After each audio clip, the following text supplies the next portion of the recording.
All right. Good afternoon, everyone. Welcome back for the energy efficiency discussion.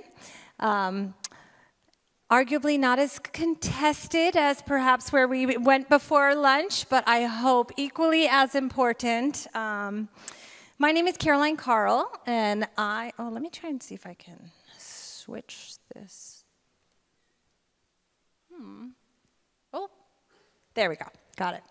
My name is Caroline Carl. I'm the Executive Director of the Hawaii Energy Efficiency Programs. And for those that are not familiar with us, we are the efficiency portfolio under the Public Utilities Commission, tasked with really driving the state to its efficiency portfolio standard, clean energy goals, which are now in line with our 2045 RPS. Very exciting. Put more simply than all those words, we're here to help families, residents, businesses save energy and save money. We have a very wide portfolio of offerings on the commercial and residential side, but today I am incredibly honored to be here talking about one that is one near and dear to my heart and many, our community-based energy efficiency programs.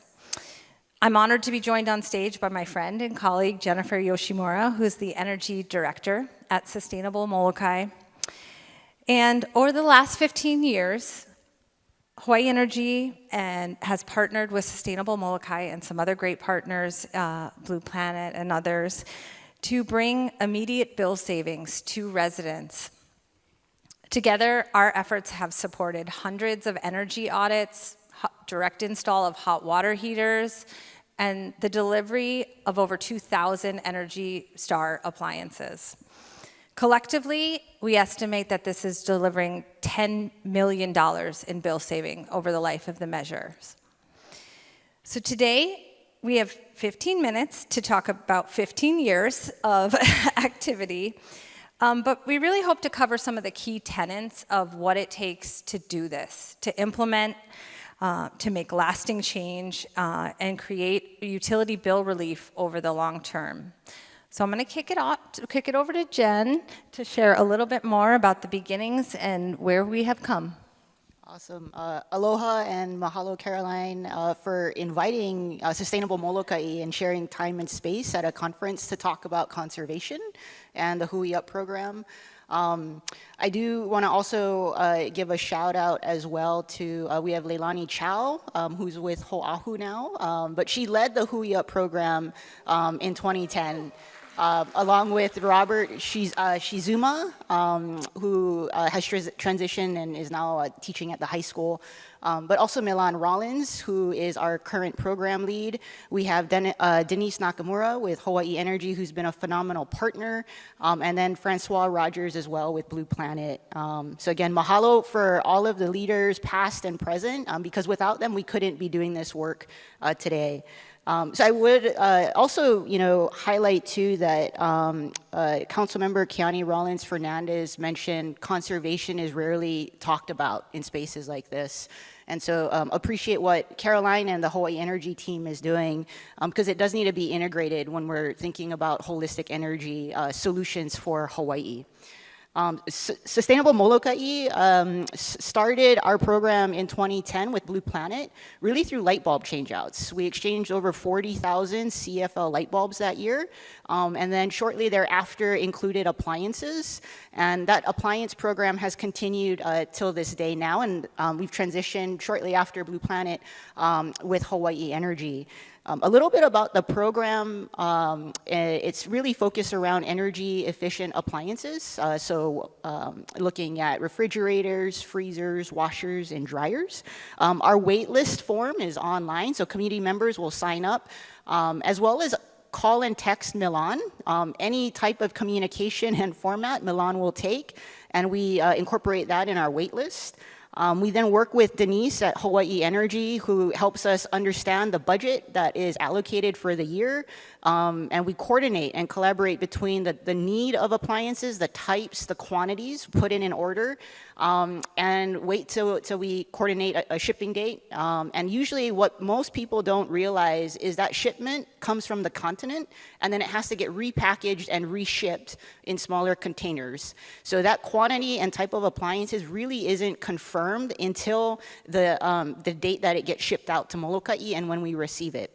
A lot of the logistics with PHAD and Hawaii Energy is led by Denise, and so again, just highlighting that partnership for a successful program. And from the application process and selection process, we look at focusing and prioritizing our kapuna, our elderly, those families and households with medical needs. We look at districts, so Kilohana from the east end, Kaunanakai and Ho'olehua, Maukatamakai in central, and then Mauna Loa in West Molokai. We also are looking at who's received appliances. We want to make sure that there's equal distribution across Molokai. And we coordinate delivery as well as disposal, tracking and reporting the copays, and report all of that to Hawaii Energy for the savings. So a little bit in terms of our Hui Up program and just like the process in order to make an event happen. Rich was earlier in May. So Caroline, you've been with Hawaii Energy for 15 years. And we've been very grateful and fortunate to build upon relationships and trust, and it takes time. You show up, you and your team show up, you listen, you learn, from different comments and feedback, and you really meet us where we're at. Even the recent support for the Kona low storms. Can you share your experiences with how Hawaii Energy has successfully partnered with organizations like SM across Hawaii? Yeah, thanks. I have been with Hawaii Energy for 15 years.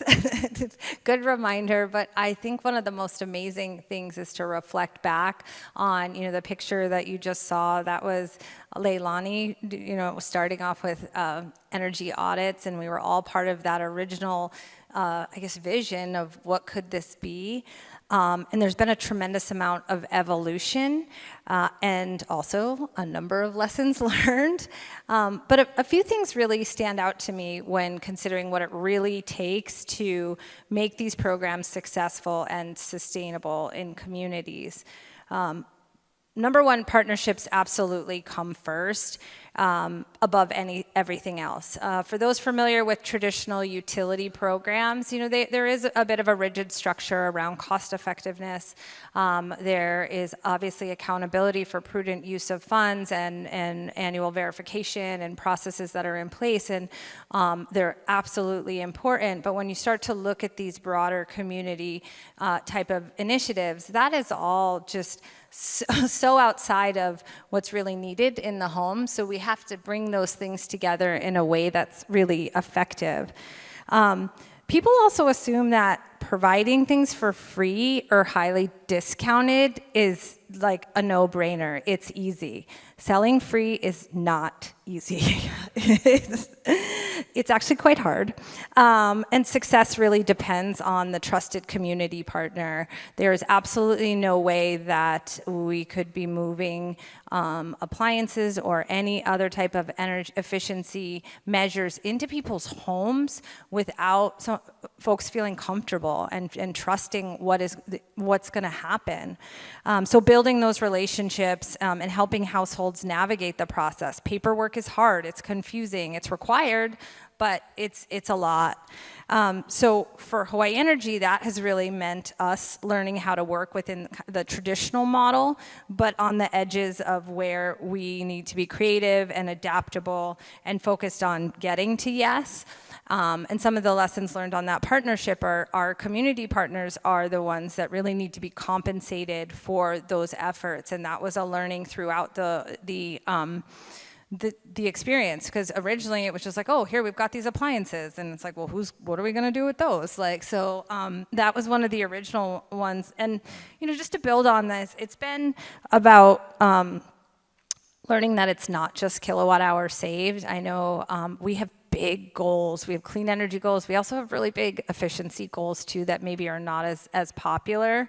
But it requires a bigger, broader perspective than just kilowatt hours. This is about serving customers, and that's actually been an evolution working with the PUC. We've expanded our metrics to account for how many customers we are serving each year through these programs. It's about helping families lower their bills, improve quality of life, and then reduce energy burden ultimately. But the reality is, it's not just these refrigerators on the picture, which have tremendous energy savings for those that are receiving them. We estimate that a newer refrigerator, especially with Molokai, bill rates can save $200 to $300 just by putting in a new refrigerator. That's a lot every year.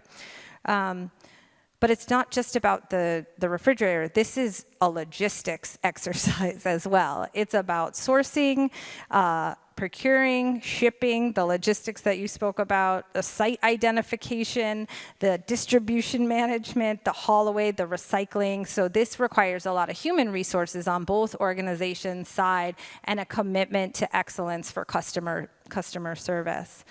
The other thing, there's a few more things that really I wanted to highlight, but really its progress isn't linear. I think in many of our programs, it's been like trying to do more each year. You did this many this year, let's get twice as much the next year. We've had to really reassess and stop and reconsider where we were missing some critical components. And one of those is, what do we do when something fails? Who's going to go get it? Where does it go?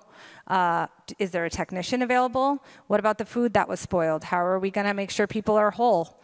So those are all parts of the program that have grown as a result of learning that we weren't getting it totally right yet. And we still aren't, for that matter. We're learning all the time, especially in this most recent. But that flexibility was critical. And then, so it can be a little messy, but they're not just, these aren't just theoretical issues. Like, they directly directly affect people's trust. And that is absolutely critical for building the word of mouth. So, as I mentioned, the impact is real for folks, though. Bill savings is real. Over the lifetime of the measures, it's real. And I'd love to just pass it to you, Jen, because there's been a lot of recent changes, climate-related, that have brought forth even more areas where we need to kind of focus. So. Awesome. So I think, as we're seeing environments and landscapes change, recognizing the kuleana that we have at Sustainable Molokai, and our vision and mission as an organization is Aina Mamona and restoring Aina Mamona.